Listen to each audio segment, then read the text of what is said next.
everyone. This is the Next Tape Podcast, episode 94 with Mikel and Tanyka. where we have conversation on different topics. So, today we're going to be talking about a specific topic, and this is going to be a short episode this time around. What are we going to talk about, Tanika? So we're going to be talking about the history behind the Miranda Rights, which is, you're under arrest, whatever you say can and will be used against you, blah, blah, blah, blah, as well as the 911 dispatch. Okay. So first, Miranda Rights. So on June 13th, 1966, so really not that long ago if you think about it, the U.S. Supreme Court hands down its decision in Miranda versus Arizona, which is establishing the principle that all criminal suspects must be advised of their rights before interrogation. It's very important. Mm-hmm. Now, well, it's very important now. Before, not so much. Now considered standard police procedure. Quote, you have the right to remain silent. Anything you can and will be used against you in a court of law. You have the right to an attorney. If you can afford one will be appointed to you. Has been heard so many times in television and film dramas that it has become almost cliche. Mm, So the the roots of the Miranda decision go back to March 2nd, 1963, when an mhm, 18-year-old Phoenix woman told police that she had been abducted, driven to the desert, and raped. mm, Detectives questioning her story gave her a polygraph test, but the results were inconclusive because polygraphs are useless anyways in a mhm, court of law. mhm, But however, tracking the license plate number of a car that resembled that of her attackers brought police to Ernesto Miranda, who had a prior record as a peeping Tom. mm, Although the victim did not identify Miranda in a lineup, he was brought into police custody and interrogated. What happened next is disputed, but officers left the interrogation with a confession that Miranda later recanted, unaware that he didn't have to say anything at all, because he wasn't mhm, told he didn't have to say anything at all. mhm, The confession was extremely brief and differed in certain respects from the victim's account of the crime.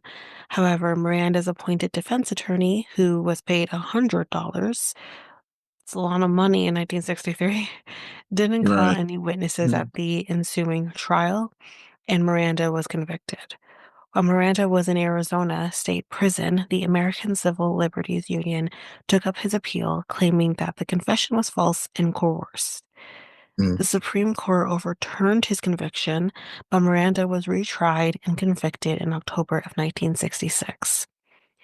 Remaining mm, in prison until 1972, Ernesto Miranda was later stabbed to death in the men's room of a bar after a poker game in January of 1976. So he got out, mhm, but then was killed 4 years later. mm, As a result of the case against Miranda, each and every person must now be informed of his or her rights when in custody and about to be interrogated.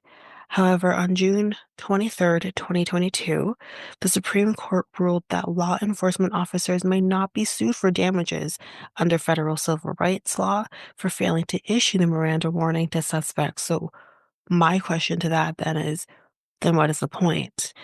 The whole point of having the Miranda rights and it being said is it takes the onus off of the detectives who are interrogating you because you can't say, oh well, they didn't read me my Miranda rights, so I didn't know my rights. I agree. You Yeah.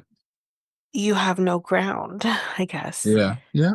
Um, and I feel like it's really just taking the onus off of the police department when already it's such a difficult thing to Mhm, get any sort of responsibility from a state, a city, or police right. department. But yeah, Well, that's the history behind the Miranda rights. mhm, Now let's move on to 911. So the three-digit telephone number 911 has been designated as the universal emergency number. For the UK, it's 999, by the way.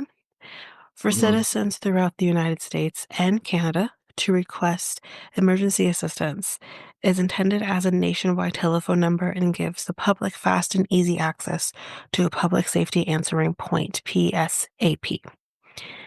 So a lot of this is states, but again, Canada kind of, you know, follows suit.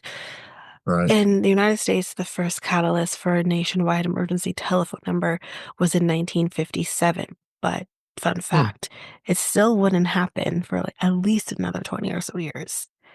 But interesting. anyways, when the National Association of Fire Chiefs recommended use of a single number for reporting fires. In 1967, the President's Commission on Law Enforcement and Administration of Justice recommended that a single number should be established nationwide for reporting emergency situations, so Hmm, fire, medical, police. right. Um, The use of different telephone numbers for each type of emergency was determined to be contrary to the purpose of a single universal number. Hmm. Other federal government agencies and various governmental officials also supported and encouraged the recommendation. As a result of the immense interest in this issue, the President's Commission on Civil Disorders turned to the Federal Communications Commission, FCC, for a solution. In November of 1967, the FCC met with the American Telephone and Telegraph Company, AT&T, to find a means of establishing a universal emergency number that could be implemented quickly. In 1968, AT&T announced that it would establish the digits 911 as the Hmm. emergency code throughout the United States and Canada. Well, AT&T didn't do Canada, but you get what I'm saying. Uh-huh. The code 911 was chosen because it best fit the needs of all parties involved. First, and most important, it met public requirements because it is brief, easily remembered, and can be dialed quickly. Second, because it is a unique number, never having been authorized as an office code, area code, or service code, it best met the long-range numbering plans and switching configurations of the telephone industry. Uh-huh. Congress backed AT&T's proposal and passed legislation allowing use of only the numbers 911 when creating a single emergency calling service, thereby making 911 a standard emergency number nationwide. A bell system policy was established to absorb the cost of central office modifications and any additions necessary to accommodate the 911 code as part of the general rate base. With Enhanced 911 or E911, Uh-huh. local PSAPs are responsible for paying network trunking costs according to tariffed rates for purchasing telephone answering equipment from the vendor of their choice. So on February 16th, 1968, Senator Rankin Fight, don't know who this is, completed the first 911 call made in the United States in Haleyville, Alabama. The serving telephone company was then Alabama Telephone Company. This Haleyville 911 system is still in operation today. So that's pretty cool. On February 22nd, 1968, Nome, Alaska implemented 911 service. So, yeah. Uh-huh. On March 1973, the White House's Office of Telecommunications issued a national policy statement which recognized the benefits of 911, encouraged the nationwide adoption of 911, and provided for the establishment of a federal information center to assist units of government in planning and implementation. The intense interest in the concept of 911 can be attributed primarily to the recognition of characteristics of modern society. Example, increased incidences of crimes, um, accidents, and medical emergencies, which back then, if you needed to get in touch with someone, you either had to call the police station or call whatever, or Uh-huh. sometimes people would have to walk to the nearest police station or fire station or All whatever right. because there was no 911. There was no dispatcher. Uh-huh. Um, so let's see. So in the early 1970s, AT&T began the development of sophisticated features for the 911 with pilot program in Alameda County, California. The feature Uh-huh. was selective call routing. So I guess that's kind of when you call 911, I guess you kind of would say who you want. I'm not sure if that's what they mean. This pilot program was supported the theory behind the Executive Office of Telecommunications Policy. Um, by the end of 1976, 911 was serving about 17% of the population of the United States. So great. I think it's not enough, obviously, but anyways, in 1979, approximately 26% of the population of the United States had 911 service. So slight Uh-huh. increase. Took 3 years for it to get to that point, though. Um, and then where am I now? And 9 states had enacted 911 legislation. At this time, 911 service was growing at the rate of 70 new systems per year. Oh wow. Yeah. By 1987, those figures had grown to indicate that 50% of the US population had access to 911 emergency service numbers. So that's not it's not bad. I feel like it's Mhm, taking so long to kind of get there that mhm, by, 13 or so years later, mhm. still only half of the population of the states has 911 service. Yeah, I thought everybody had like every country, every like had like 911 in your system, but I'm guessing each country are different in terms of having an emergency number. Well, I think even Canada doesn't always have an emergency number. Mhm. Um, I think especially with our age, right? We've always had 911 has always existed in our lifetime. I Um, I even heard like 411 at one point, I think. 411 is totally different though. 411 is like yellow pages and stuff like that. That's not Okay, an emergency number. right, right. Um, which I don't even think exists anymore. I don't think you can 411 the website exists, but you can't Mhm, I don't think you can call them anymore.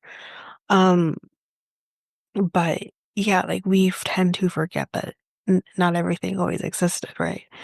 Um, so it was still surprising to hear that it was only in the 70s. But what is even more surprising to me is actually that's not fully accurate because not everyone had it in the 70s. We're in 87. We're just think of it this way. 50% of the population in 87, that is a year before you were born, and that's 4 years before I was born. mhm, And only 50% of the population of the states had 911 service. That's mhm. nuts to Yeah. me. Um, so in addition, so we're getting some recognition here, guys. Canada recognized the advantages of a single emergency number and Mhm, chose to adopt the 911 rather than use a different means of emergency reporting service, thus unifying the concept and giving 911 international stature. At the end of the 20th century, nearly 93% of the population of the United States was covered by some type of 911 service. So, okay, that's a bit mhm, better. 95% of that coverage was enhanced 911. Approximately 96% of the geographic US is covered by some type of 911. So, yes, I mean, even today, only 96%, that means 4% still doesn't have access to that mhm, today. But I wonder if that 4% is more like rural areas mhm, that might be a little harder to get that kind of service. Because again, even like here in Canada, I never really thought about 911 so much, but even like the internet, you know, the internet's so easy for us to get a hold of in the suburbs, but in the mhm, cities, but in rural areas, it's not so easy mhm, because Rogers or whatever doesn't extend out into every part, mhm, So I guess maybe that 4% could be rural areas, but mhm, mhm. yeah, Okay. so that's that. I mean, thank God for 911. It has definitely come in Yeah, handy for, yeah, I think, I don't know, yeah, it's come in handy for me, I'm sure listeners too. So, yeah. yeah. Um, One of the most important numbers in the world, the 911. So Yeah. I've never yeah. had to worry about Miranda rights because I haven't been arrested before. So, Mhm. that part I haven't had to worry about. Yeah. Okay. Okay. So this ends this episode 94 of the Next Tape podcast. The Next Tape podcast is available now on all podcast platforms. We also have a website called Nika, Next take podcast.podpage.io, and where else are we at? Facebook and Instagram at Next Take Podcast, and Twitter, TikTok, and Blue Sky at Next Take Pod. And also you can contact us on our email at mikeltanika@gmail.com. That is mikeltanika@gmail.com. So We talked about a couple things on this episode. Do you like to recap on what we talked about, Tanika? Yep, we talked about the history of the 911 and Miranda rights, and I do want to also stress very quickly, you have the right to a lawyer. Mm-hmm. Make sure you ask for a lawyer, even if you did nothing wrong. Right. He had a lawyer. Don't talk to anybody. Mm-hmm. That's that's my service announcement. So, and Okay. yes, and the 911, like I said. All right. Okay. So I'm Mikel, and And I'm Tanika. we're out until Next week. next week. Peace, guys. Bye.